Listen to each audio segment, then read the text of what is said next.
empowering women in Christ. Hallelujah.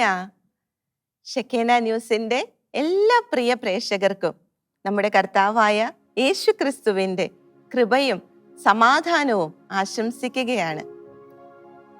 പ്രിയ സഹോദരിമാരെ, കർത്താവിന്റെ വലിയ കൃപയാല് നമ്മുടെ പ്രിഷില്ല എന്ന ഈ പ്രോഗ്രാമിന്റെ 10ാമത്തെ എപ്പിസോഡിലേക്ക് നമ്മൾ കടന്നു വന്നിരിക്കുകയാണ്. പരിശുദ്ധ ബൈബിളിൽ നമ്മൾ സ്ത്രീകൾക്ക് നൽകപ്പെട്ടിരിക്കുന്ന ആഹ്വാനങ്ങളെ കുറിച്ച് നമ്മൾ ഒരുമിച്ച് ചിന്തിക്കുകയും പഠിക്കുകയും ഒപ്പം അത് നമ്മളുടെ ജീവിതങ്ങളിലേക്ക് ഏറ്റെടുത്ത് നമ്മൾ പ്രാർത്ഥിക്കുകയും ഒക്കെ ആയിരുന്നു. കഴിഞ്ഞ ആഴ്ചയിൽ സുഭാഷിതങ്ങൾ 31-ാം അധ്യായം 25-ാം വാക്യത്തിലൂടെയാണ് കർത്താവ് നമ്മളെ നയിച്ചത്. അവിടെ തിരുവചനം പറയുകയാണ്, അവൾ കഴിവും അന്തസ്സും അണിയുന്നു, ഭാവിയെ നോക്കി പുഞ്ചിരിക്കുന്നു.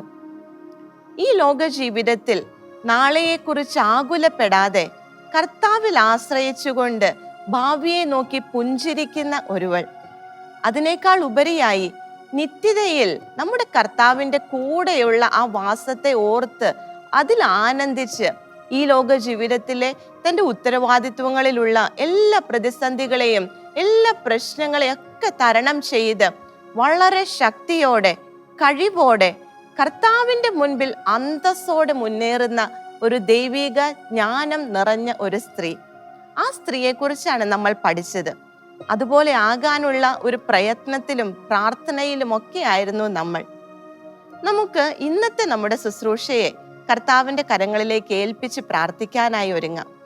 121-ാം സങ്കീർത്തനം 3-ാം വാക്യത്തിൽ സങ്കീർത്തകൻ കർത്താവിൻ്റെ ആ വലിയ പരിപാലനയെ പ്രകീർത്തിച്ചുകൊണ്ട് വളരെ പ്രധാനപ്പെട്ട ഒരു കാര്യം പറയുന്നുണ്ട്. നമുക്ക് ആ വചനം ഒന്ന് വായിക്കാം. നിന്റെ കാൽ വഴുതാൻ അവിടുന്ന് സമ്മതിക്കുകയില്ല, നിന്നെ കാക്കുന്നവൻ ഉറക്കം തൂങ്ങുകയില്ല. കർത്താവ് നമ്മളോട് പറയുകയാണ്, നിന്റെ കാൽ വഴുതാൻ നമ്മുടെ കർത്താവ് സമ്മതിക്കുകയില്ല. എന്തു വലിയ ജീവിത വെല്ലുവിളികളുടെ മുൻപിലും നമ്മളുടെ കാൽ വഴുതി വീഴുവാൻ കർത്താവ് അനുവദിക്കുകയില്ല.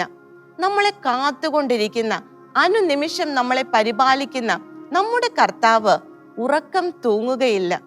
കർത്താവിൻ്റെ ഈ പരിപാലനയിൽ ഉറച്ചു വിശ്വസിച്ചുകൊണ്ട് എന്തുണ്ടായാലും നമ്മളെ കാക്കുവാൻ, നമ്മളുടെ കാൽ വഴുതാതെ നമ്മളെ താങ്ങുവാൻ നമ്മുടെ കർത്താവ് നമ്മുടെ കൂടെ ഉണ്ടെന്നുള്ള ഉറപ്പോടെ നമുക്ക് നമ്മുടെ കർത്താവിനെ ഒന്ന് ചേർന്ന് ഒന്ന് സ്തുതിക്കുവാനായിട്ട് ഒരുങ്ങാം.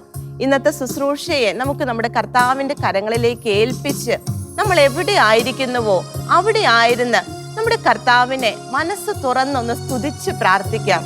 ഹല്ലേലൂയ, ഹല്ലേലൂയ. പരിശുദ്ധാത്മാവേ വ്യാപരിക്കണമേ, ഈ ശുശ്രൂഷയുടെ മേൽ വ്യാപരിക്കണമേ. കർത്താവേ, ശുശ്രൂഷയിലേക്ക് കടന്നു വന്നിരിക്കുന്ന ഓരോ സഹോദരിയുടെ മേലും പരിശുദ്ധാത്മാവേ വ്യാപരിക്കണമേ. അങ്ങയുടെ വചനം ഓരോ സഹോദരിയിലും മാംസം ധരിക്കട്ടെ എന്ന് പ്രാർത്ഥിക്കുകയാണ്. അങ്ങയുടെ വചനത്തിലെ ആഹ്വാനങ്ങളെ സ്വീകരിക്കുവാൻ, ഏറ്റെടുക്കുവാൻ ഹൃദയങ്ങളെ തുറക്കണമേ എന്ന് പ്രാർത്ഥിക്കുകയാണ്. അങ്ങയുടെ വചനത്തിൽ ആനന്ദിക്കുവാൻ ഓരോ സഹോദരിയെയും അഭിഷേകം ചെയ്യണമേ എന്ന് പ്രാർത്ഥിക്കുകയാണ്. പരിശുദ്ധാത്മാവേ വ്യാപരിക്കണമേ, കുടുംബങ്ങളിലേക്ക് കടന്നു വരണമേ. സഹോദരിമാരെ കർത്താവേ പുതുജീവനാൽ, പുതുശക്തിയാൽ അഭിഷേകം ചെയ്യണമേ എന്ന് പ്രാർത്ഥിക്കുന്നു. ദൈവിക ജ്ഞാനത്താൽ ഓരോ സഹോദരിയെയും അഭിഷേകം ചെയ്യണമേ എന്ന് പ്രാർത്ഥിക്കുന്നു. Hallelujah, hallelujah.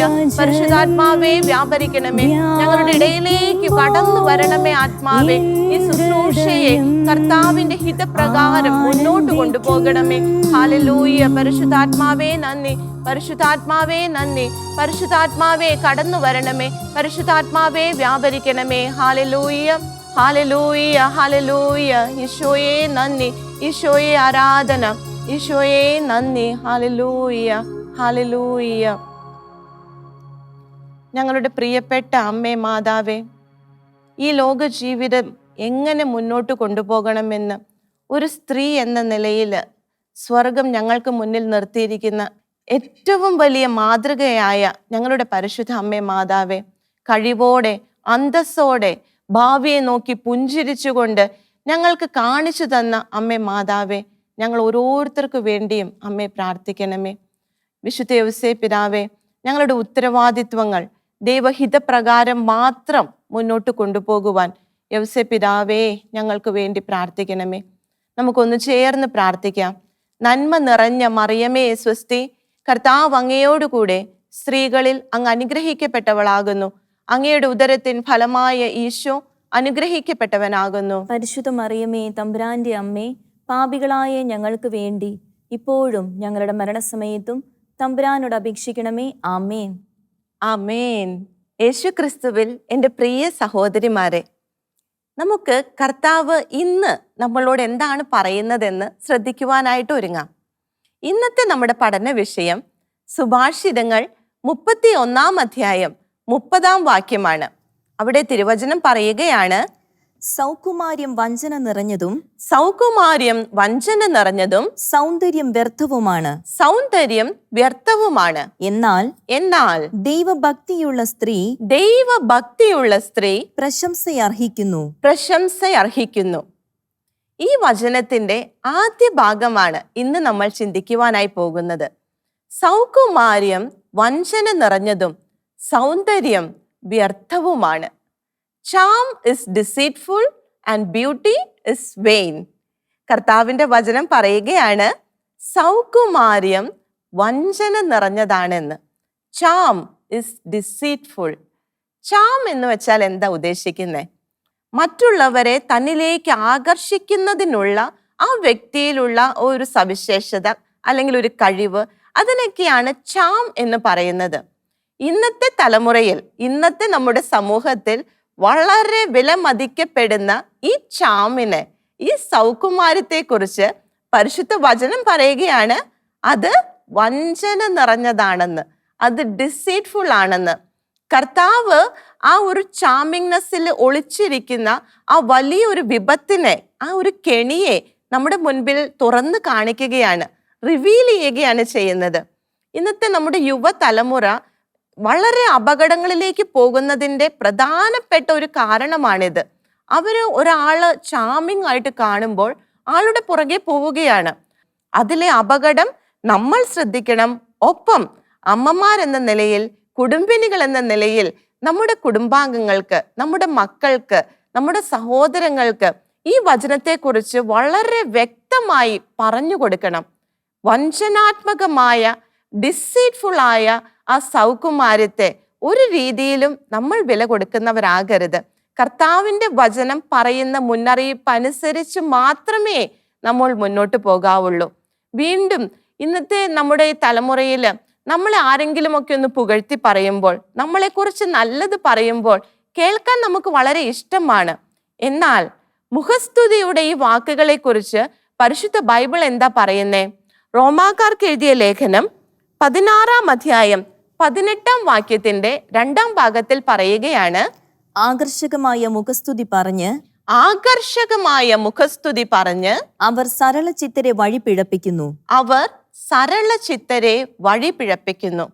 ഈ ലോകത്തിന്റെ പുറകെ പോകുന്നവർ ആകർഷകമായ മുഖസ്തുതിയുടെ വാക്കുകൾ പറഞ്ഞും ആകർഷകമായ നോട്ടങ്ങളിലൂടെയും ആകർഷകങ്ങളായ പ്രവർത്തനങ്ങളിലൂടെയും ഒക്കെ സരളചിത്തരെ, വളരെ സിമ്പിളായ, വളരെ നോർമലായ മനുഷ്യരെ അവർ വഴിതെറ്റിക്കുകയാണ് ചെയ്യുന്നത്.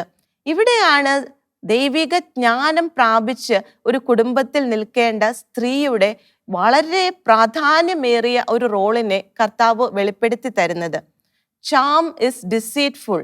ഇത് തിരിച്ചറിയാൻ ദൈവിക ജ്ഞാനം പ്രാപിച്ചാലേ നമുക്ക് സാധിക്കുകയുള്ളൂ.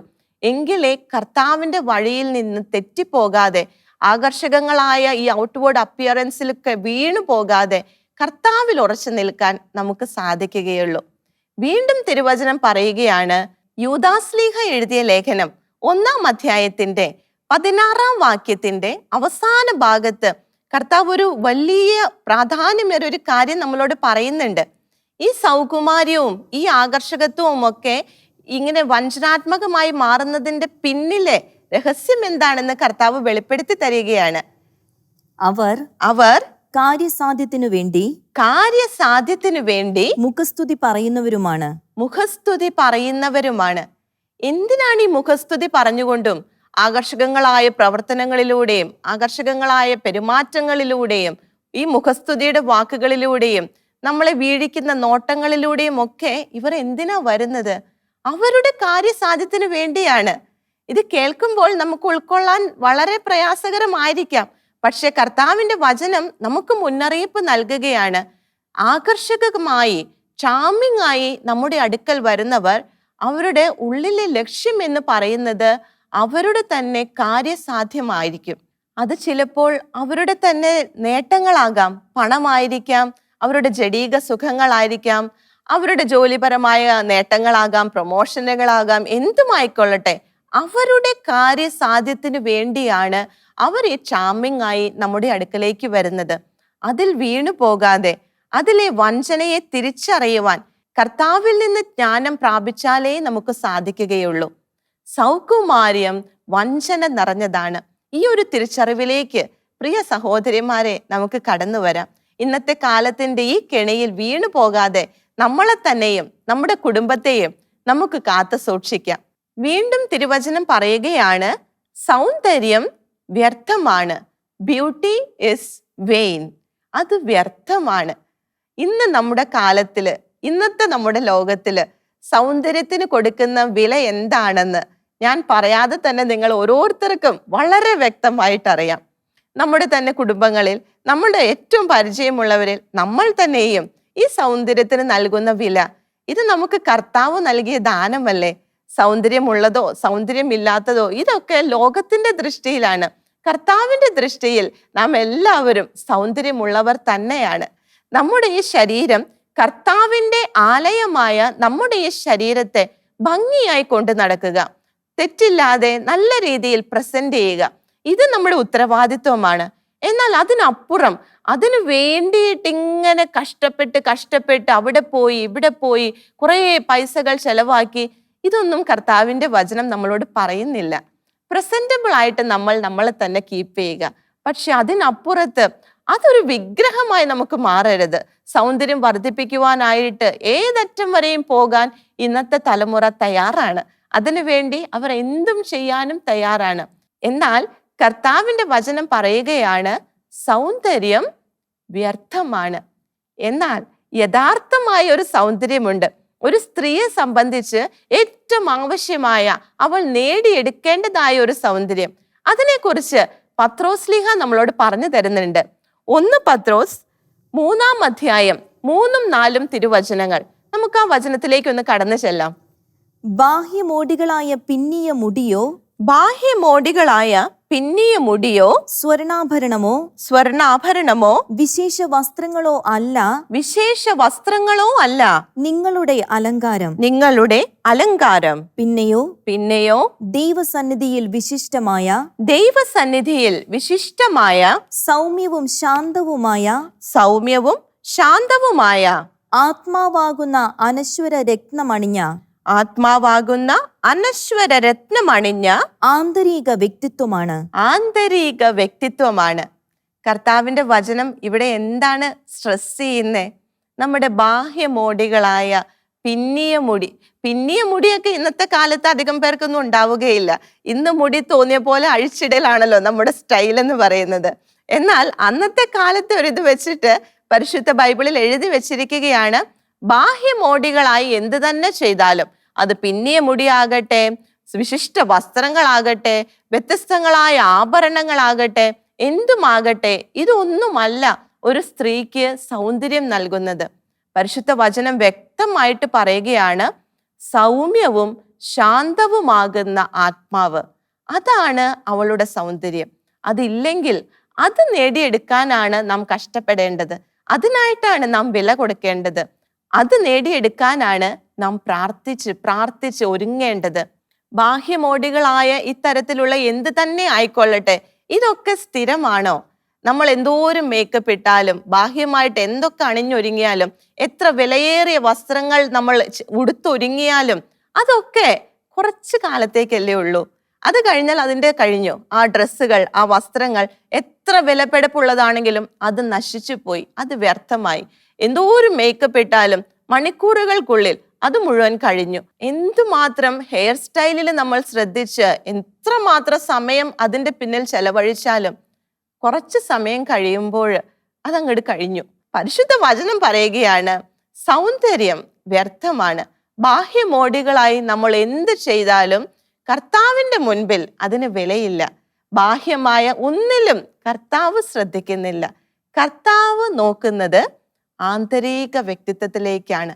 എന്നുവെച്ച് ബാഹ്യമോടികളിൽ നമ്മൾ തീരെ ശ്രദ്ധിക്കേണ്ട എന്നല്ല കർത്താവ് ഇവിടെ പറയുന്നത്.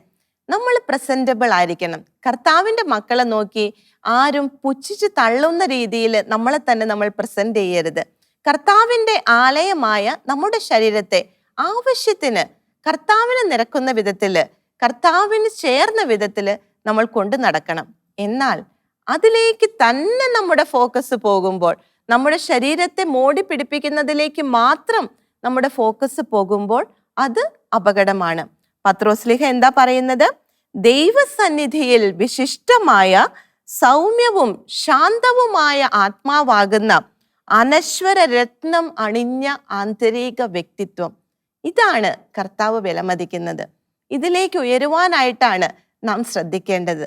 ഇതിനൊരു ഉത്തമമായൊരു ഉദാഹരണം സൗമ്യവും ശാന്തവും എന്നാൽ വളരെ സൗന്ദര്യവതിയുമായിരുന്ന ഒരു സ്ത്രീയെ നമുക്കൊന്ന് പരിചയപ്പെടാം.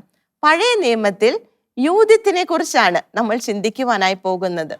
അവൾ വിധവയായിരുന്നു. അവളുടെ ജീവിത സാഹചര്യങ്ങളിലെ സംബന്ധിച്ചിടത്തോളം വളരെ പ്രയാസത്തിലും വിഷമത്തിലും ഒക്കെ ആയിരുന്നു അവൾ.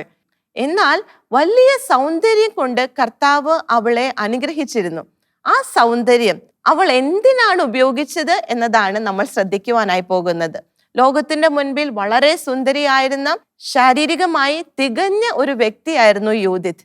അവൾ തൻ്റെ സൗന്ദര്യം തൻ്റെ ജനത്തിന്റെ രക്ഷയ്ക്കായി, കർത്താവിനെ ഉയർത്തുവാനായി, കർത്താവിന് വേണ്ടി തൻ്റെ ജനത്തെ നേടുവാനായിട്ടാണ് അവൾ അത് ഉപയോഗിച്ചത്.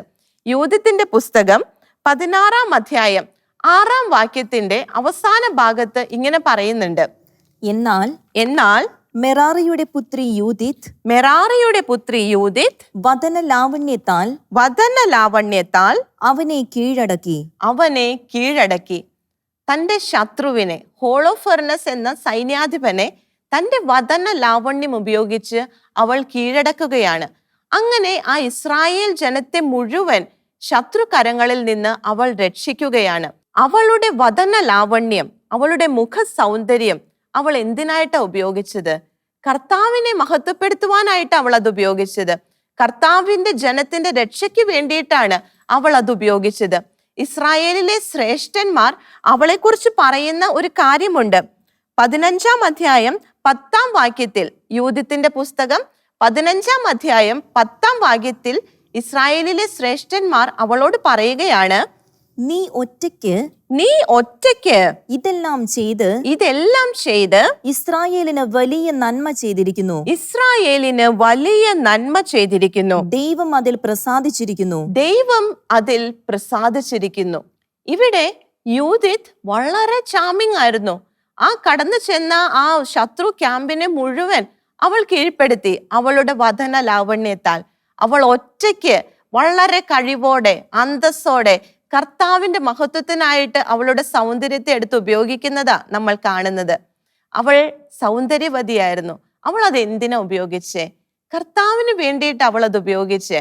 തന്റെ നേട്ടത്തിനോ, തന്നിലേക്ക് എല്ലാവരെയും ആകർഷിച്ച് സ്വയം ഉയർന്നിരിക്കാനോ അല്ല അവൾ അത് ഉപയോഗിച്ചതായി നാം കാണുന്നത്. അവൾ ദൈവജനത്തിന് അതിലൂടെ രക്ഷ കൊണ്ടുവരികയാണ് ചെയ്യുന്നത്. ആ വ്യർത്ഥമായ സൗന്ദര്യത്തെ കർത്തൃമഹത്വത്തിനായിട്ട് അവൾ ഉപയോഗിക്കുകയാണ് ചെയ്യുന്നത്. ഇതാണ് കർത്താവ് നമ്മളോട് പറയുന്നത്. സൗന്ദര്യമുള്ളവർ അത് ഉപയോഗിക്കേണ്ടത് എന്തിനാണ്? ലോകത്തിന്റെ പ്രീതി നേടാനും ലൗകിക നേട്ടങ്ങളുടെ പുറകെ പോകാനുമല്ല കർത്താവ് നമുക്ക് സൗന്ദര്യം നൽകിയിരിക്കുന്നത്. കർത്താവിനെ മഹത്വപ്പെടുത്തുവാൻ, കർത്താവിനെ ഉയർത്തി കാട്ടുവാൻ, നമ്മുടെ സൃഷ്ടാവിന് മഹത്വം നൽകുവാനാണ് സൗന്ദര്യം എന്ന ദാനം കർത്താവ് നമുക്ക് നൽകിയിരിക്കുന്നത്. നമുക്ക് വീണ്ടും ഈ സൗന്ദര്യം വ്യർത്ഥമാണ് എന്നതുമായി ബന്ധപ്പെട്ട് യെശയ്യാ പ്രവാചകന്റെ പുസ്തകത്തിൽ 40-ാം അധ്യായം 6-ാം വാക്യത്തിൽ പരിശുദ്ധ വചനം എന്താണ് പറയുന്നതെന്ന് നമുക്ക് ശ്രദ്ധിക്കാം. ജഡം തൃണം മാത്രം, അതിന്റെ സൗന്ദര്യം വയലിലെ പുഷ്പം പോലെ ക്ഷണികവും. സൗന്ദര്യം വയലിലെ പുഷ്പം പുഷ്പം പോലെ ക്ഷണികമാണെന്നാണ് പരിശുദ്ധ വചനം പറയുന്നത്. അത് അധികം നാൾ നിൽക്കുകയൊന്നുമില്ല. വയലിലെ ഒരു പുഷ്പം, അതിന് എത്ര ദിവസത്തെ ആയുസ്സുണ്ട്? വയലിൽ ഒരു പുഷ്പം ഉണ്ടായാൽ ദിവസങ്ങൾക്കകം വാടിക്കരിഞ്ഞു പോകുന്നത് നമ്മൾ കാണുന്നവരാണ്. അതുപോലെ ക്ഷണികമാണ് മനുഷ്യന് സൗന്ദര്യം. എപ്പോൾ വേണമെങ്കിലും അത് നമ്മെ വിട്ടുപോകാം.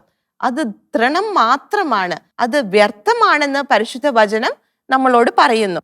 മനുഷ്യ ജീവിതത്തിലെ സൗന്ദര്യത്തെക്കുറിച്ച് പത്രോസ്ലീഹായും നമ്മെ പഠിപ്പിക്കുന്നുണ്ട്. പത്രോസ്ലീഹ എഴുതിയ 1-ാം ലേഖനം 1-ാം അധ്യായം 24-ാം വാക്യത്തിൽ എന്താണ് പറയുന്നതെന്ന് നോക്കാം. എന്തെന്നാൽ മനുഷ്യരെല്ലാം പുൽക്കൊടിക്ക് തുല്യരാണ്. മനുഷ്യരെല്ലാം പുൽക്കൊടിക്ക് തുല്യരാണ്. അവരുടെ മഹിമ പുല്ലിന്റെ പൂവിന് തുല്യവും. പുൽക്കൊടികൾ വാടിക്കരിയുന്നു. പൂക്കൾ കൊഴിഞ്ഞു വീഴുന്നു. ഇതുപോലേ ഉള്ളൂ മനുഷ്യരുടെ മഹിമയും മനുഷ്യരുടെ സൗന്ദര്യവും. അതിൽ നമ്മൾ അഹങ്കരിക്കുകയോ അതിന് കൂടുതൽ ഓവർ ഫോക്കസ് നൽകി നമ്മൾ അതിൻ്റെ പിറകെ ഇങ്ങനെ പായുകയോ ചെയ്യരുതെന്നാണ് പരിശുദ്ധ വചനം നമ്മളോട് പറയുന്നത്. ദൈവത്തിൽ ആശ്രയിക്കാതെ, കർത്താവിന് മഹത്വം കൊടുക്കാതെ ആ സൗന്ദര്യവുമായി നമ്മളിങ്ങനെ നടക്കുമ്പോൾ അതിന് വലിയൊരു മുന്നറിയിപ്പ് പരിശുദ്ധ ബൈബിൾ നമുക്ക് നൽകുന്നുണ്ട്. സുഭാഷിതങ്ങൾ 11-ാം അധ്യായം 22-ാം വാക്യത്തിൽ വളരെ രസകരമായി കർത്താവ് അതിനെ വളരെ സ്ട്രോങ് ആയി വിമർശിക്കുന്നുണ്ട്. അവിടെ വചനം പറയുകയാണ്, വകതിരിവില്ലാത്ത സുന്ദരി പന്നിയുടെ സ്വർണ്ണ മൂക്കുത്തിക്ക് തുല്യയാണ്. എത്ര നിശ്ചിതമായിട്ടാ കർത്താവ് അവിടെ പറയുന്നതെന്നൊന്ന് ആലോചിച്ചു നോക്കിയേ. വകതിരിവില്ലാത്ത സുന്ദരി, കർത്താവിന് ജീവിതത്തിൽ യാതൊരു പ്രാധാന്യവും കൊടുക്കാതെ, ദൈവിക ജ്ഞാനത്തിനോ ദൈവിക പ്രമാണങ്ങൾക്കോ ഒന്നും ഒരു വിലയും കൊടുക്കാത്ത എത്ര വലിയ സുന്ദരി ആയിക്കൊള്ളട്ടെ, കർത്താവ് എന്താ പറയുന്നേ? പന്നിയുടെ സ്വർണ്ണ മൂക്കുത്തിക്ക് തുല്യമാണ് അവളുടെ ആ സൗന്ദര്യം എന്നാണ്. ഒരു പന്നി, ആ പന്നിയെ സംബന്ധിച്ചിടത്തോളം അതിൻ്റെ ആ ഒരു വൃത്തിയില്ലായ്മയോ അതിന് ചുറ്റുമുള്ള ദുർഗന്ധമോ അതിന് നമുക്കിഷ്ടമില്ലാത്ത പന്നിയിലുള്ളതായി എന്ത് തന്നെ ആയിക്കൊള്ളട്ടെ, ആ സ്വർണ്ണ മൂക്കുത്തി അതിന് ഇട്ടുകൊടുത്തത് കൊണ്ട് എന്തെങ്കിലും ഒരു മാറ്റമുണ്ടോ? എന്തെങ്കിലും ഒരു ആകർഷണീയത അതിന് വരുന്നുണ്ടോ? ഇതുപോലെയാണ് കർത്താവിൻ്റെ ദൃഷ്ടിയിൽ കർത്താവിൽ ആശ്രയിക്കാതെ, കർത്താവിന് വില കൊടുക്കാതെ, കർത്താവിന് പ്രാധാന്യം കൊടുക്കാതെ സൗന്ദര്യത്തിൽ എത്രമാത്രം ഉന്നതിയിലെത്തിയാലും അവൾ പന്നിയുടെ സ്വർണ്ണ മൂക്കുത്തിക്ക് തുല്യയാണ് എന്നാണ് പറയുന്നത്. ആ വചനത്തിലൂടെ അതിൻ്റെ ഒരു ആന്തരിക അർത്ഥം നമ്മൾ എല്ലാവരും ഉൾക്കൊള്ളേണ്ടതായിട്ടുണ്ട്. സൗന്ദര്യത്തിന് ഇത്രയും വിലയേ ഉള്ളൂ കർത്താവിൻ്റെ മുൻപിൽ. അത് ഉപയോഗിക്കേണ്ടത് കർത്താവിൻ്റെ മഹത്വത്തിനായിട്ടാണ്. വകതിരിവില്ലാത്ത ഒരു സുന്ദരിയെ പരിശുദ്ധ ബൈബിൾ നമുക്ക് കാണിച്ചു തരുന്നുണ്ട്. രാജാക്കന്മാരുടെ 2-ാം പുസ്തകം 9-ാം അധ്യായം 30-ാം വാക്യത്തിലേക്ക് നമുക്കൊന്ന് കടന്നു വരാം. അവിടെ നമ്മൾ ഒരു സ്ത്രീയെ പരിചയപ്പെടുന്നുണ്ട്. യേഹൂ ജസ്രേലിലെത്തിയെന്ന് ജെസബെൽ കേട്ടു. അവൾ കണ്ണെഴുതി മുടി അലങ്കരിച്ച് കിളിവാതിലിലൂടെ പുറത്തേക്ക് നോക്കി.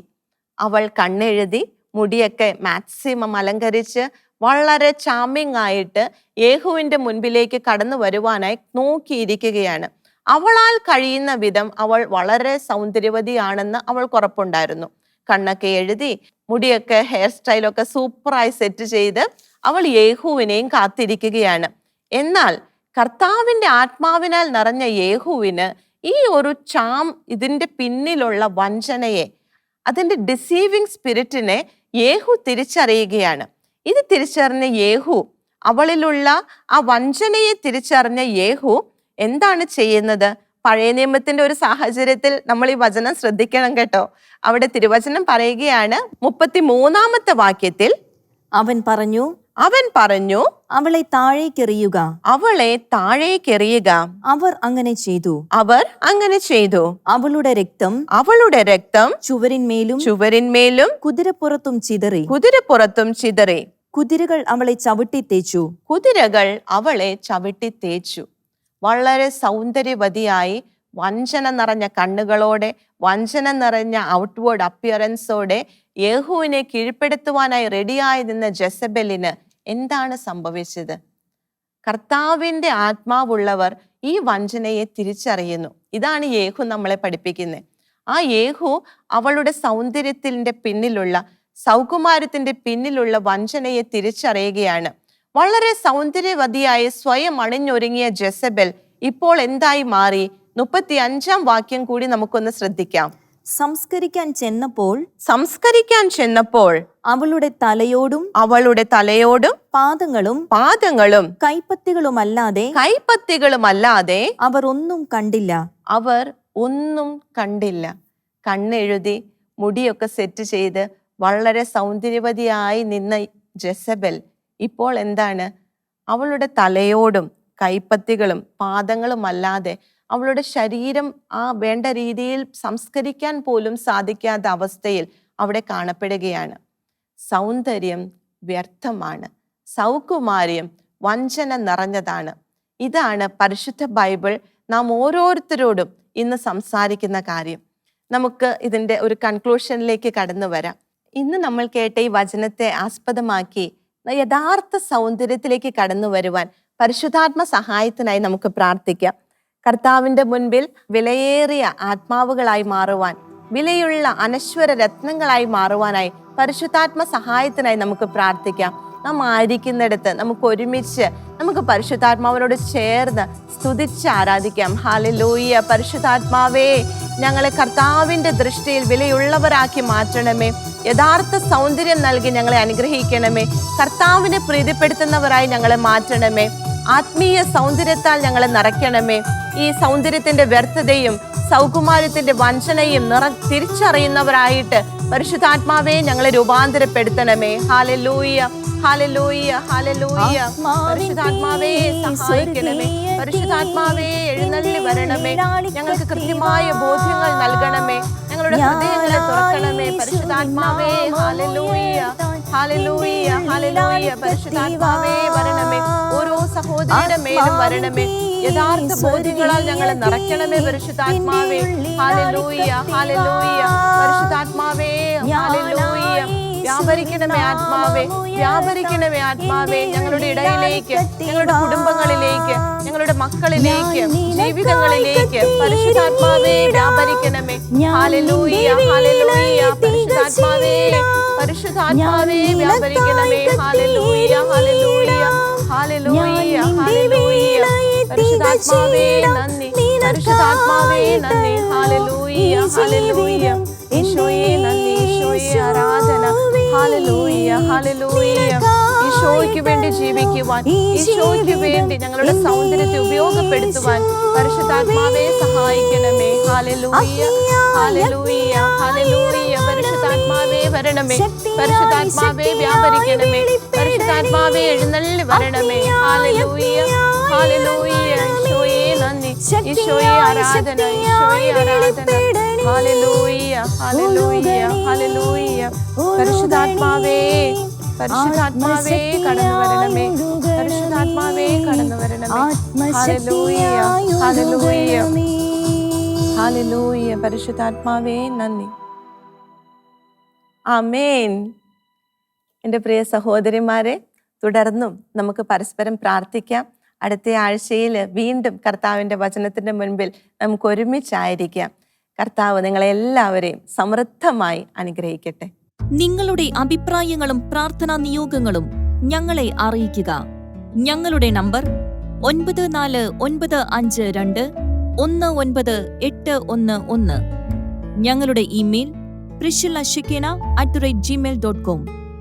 ഞങ്ങളുടെ address പ്രിഷില്ല Shekinah news, Thalikkode, Pattikkad PO, Thrissur, Kerala 680652.